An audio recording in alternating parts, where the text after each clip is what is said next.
How do you cut and polish samples for metallography? Have you ever wondered how scientists and engineers prepare samples to study the tiny structures of materials? Cutting and polishing samples for metallography is a systematic process that reveals the true microstructure of materials. This knowledge is essential for understanding product failures and mechanical breakdowns. Let's break down the steps involved in this fascinating procedure. The first step is cutting the sample from the bulk material. This must be done carefully to avoid altering its microstructure or damaging any fracture features. Typically, diamond or abrasive sectioning saws are used for this task. If the material is delicate or sensitive to heat, low-speed saws with plenty of coolant are preferred. This helps prevent heat buildup and avoids cold working the sample. The choice of saw depends on the sample's size and composition. For example, diamond cut-off saws are great for small, precise cuts, while silicon carbide saws work well for larger samples. It is crucial to secure the sample properly during cutting to prevent any movement that could damage either the blade or the sample. Once the sample is cut, it is often mounted in a plastic medium, usually epoxy.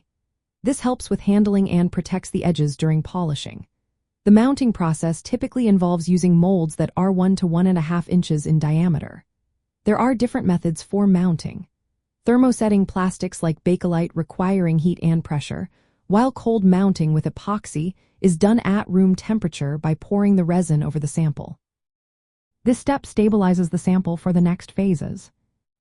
Next comes grinding, which removes surface irregularities and any damage from cutting. Grinding is done in stages, starting with coarse abrasive papers and moving to finer grits. This process flattens the surface and prepares it for polishing.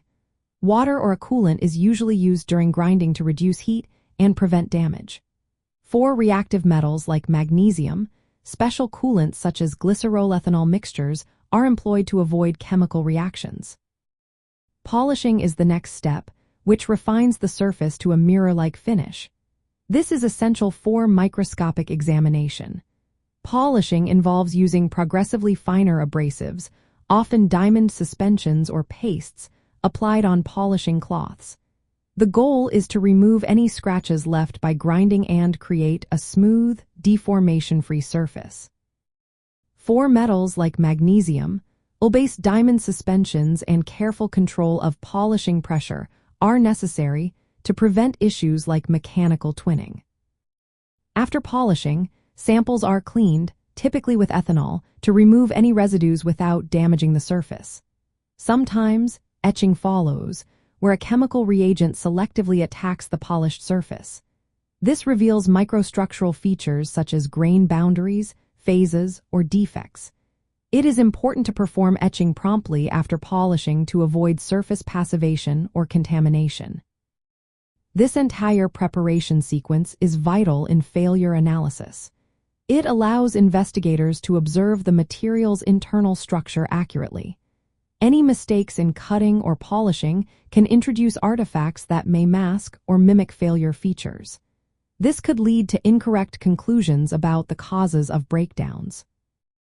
Therefore, meticulous control of cutting speed, cooling, mounting stability, and polishing abrasives is necessary to preserve the true microstructure for reliable metallographic examination.